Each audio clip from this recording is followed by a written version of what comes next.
Tushda metall erituvchi ko'rishning ta'birlari.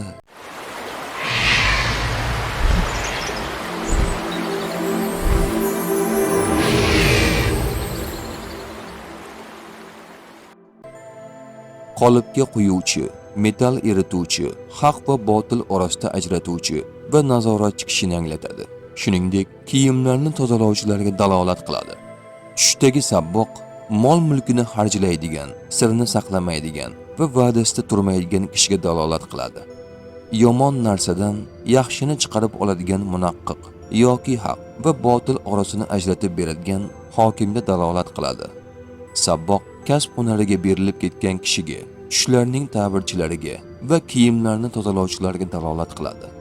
Sabboq deb hukmronlikka ega kishini ham aytadilar. Tush ta'biri bashorat emas, barcha narsani bilguvchi yagona zot Allohdir. Ko'rgan tushlaringiz ta'birini bilmoqchimisiz? Unda kanalimizga obuna bo'ling.